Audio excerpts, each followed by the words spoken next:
मेरी आवाज सुनो, क्योंकि हर जज्बा एक कहानी है। लोग तुम्हें तब तक पसंद करते हैं जब तक तुम बदलना शुरू नहीं करते। एक अजीब सच है, जब तुम कमजोर होते हो, कंफ्यूज्ड होते हो, एवरेज होते हो, तब दुनिया तुम्हें बहुत पसंद करती है। लेकिन जिस दिन तुम बदलना शुरू करते हो, सीरियस होना शुरू करते हो, अपने गोल्स पर फोकस करना शुरू करते हो, उसी दिन लोगों का बिहेवियर बदलने लगता है। मजाक शुरू हो जाता है, डिस्टेंस शुरू होता है, क्रिटिसिज्म शुरू होता है, और तब इंसान सोचता है, क्या सच में लोग मुझसे प्यार करते थे या सिर्फ मेरे पुराने वर्जन को प्यार करते थे। दुनिया चेंज को पसंद नहीं करती, खासकर तब जब कोई इंसान खुद को बेहतर बनाना शुरू करे, क्योंकि तुम्हारा बदलना दूसरों को उनकी स्टैग्नेशन याद दिलाता है। जब तुम डिसिप्लिन डेवलप करते हो तो लेजी लोग अनकंफर्टेबल हो जाते हैं। जब तुम अपने स्टैंडर्ड्स बढ़ाते हो तो लोग तुम्हें एटीट्यूड वाला कहने लगते हैं, और जब तुम अकेले चलना सीखते हो तो भीड़ तुम्हें एरोगेंट समझने लगती है।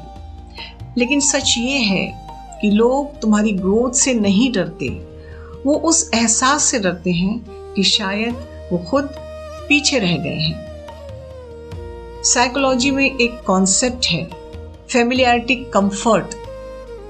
इंसान उन लोगों को पसंद करता है जो प्रेडिक्टेबल हैं, जो वही करें जिसकी उनसे उम्मीद की जाती है। इसलिए जब तुम अचानक बदलते हो तो लोग डिस्टर्ब हो जाते हैं, क्योंकि अब तुम उनके मेंटल इमेज में फिट नहीं बैठते। अगर तुम हमेशा अवेलेबल थे और अब बाउंड्रीज बनाना शुरू कर दो तो लोग तुम्हें रूड कहेंगे। अगर तुम हमेशा लोगों को खुश करते थे और अब नहीं कहना सीख जाओ तो लोग तुम्हें सेल्फिश कहेंगे। और आयरनी देखो, दुनिया तुम्हें खुद बदलने की सलाह देती है, लेकिन एक्सेप्ट सिर्फ तभी करती है जब तुम्हारा असली रूप उन्हें कंफर्टेबल लगे।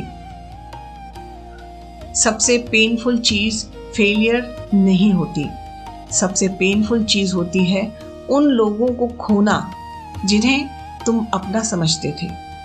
क्योंकि जब इंसान बदलता है तो सिर्फ उसकी आदतें नहीं बदलती, उसके रिश्ते भी बदलते हैं। कुछ लोग तुम्हारे साथ इसलिए थे क्योंकि तुम इमोशनली वीक थे, कुछ इसलिए क्योंकि तुम हमेशा उन्हें प्रायोरिटी देते थे, और कुछ इसलिए क्योंकि तुम्हारे अंदर कॉन्फिडेंस नहीं था।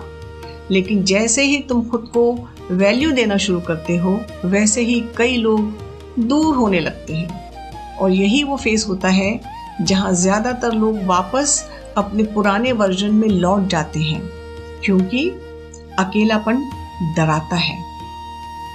फ्रेडरिक नीत्शे ने कहा था, जिस इंसान के पास जीने का कारण होता है वो लगभग हर दर्द सह सकता है। लेकिन प्रॉब्लम ये है, ज्यादातर लोग अपनी जिंदगी खुद नहीं जी रहे, वो सिर्फ सोसाइटी की स्क्रिप्ट फॉलो कर रहे हैं। स्कूल जाओ, जॉब करो, अप्रूवल लो, फिट इन करो, और अगर कोई इंसान इस पैटर्न से बाहर निकलने की कोशिश करे तो दुनिया उसे अजीब मानने लगती है। क्यों? क्योंकि भीड़ को हमेशा वो इंसान डेंजरस लगता है जो खुद सोचता हो। नोटिस करना, जब तुम खुद पर काम करना शुरू करते हो तो सबसे पहले तुम्हारा सर्कल बदलता है, क्योंकि ग्रोथ पेनफुल होती है और हर कोई उस पेन के साथ नहीं चल सकता।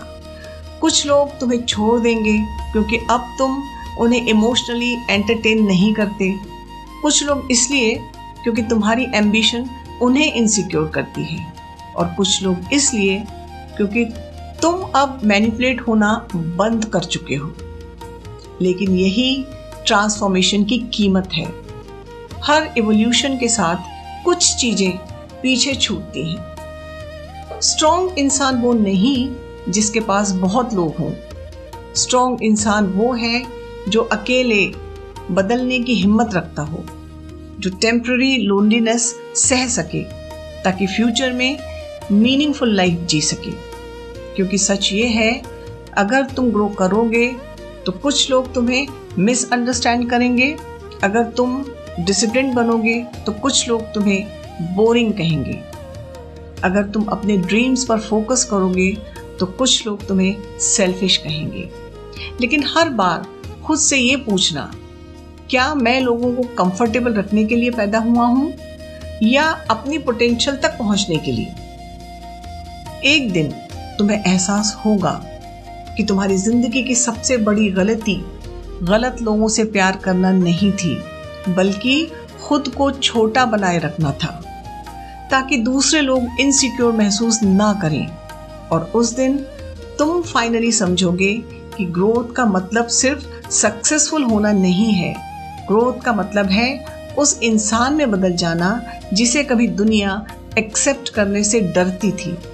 दुनिया तुम्हें तब तक पसंद करती है जब तक तुम प्रेडिक्टेबल हो, लेकिन जिस दिन तुम अपने असली रूप में जीना शुरू करते हो, उसी दिन तुम्हारी असली परीक्षा शुरू होती है।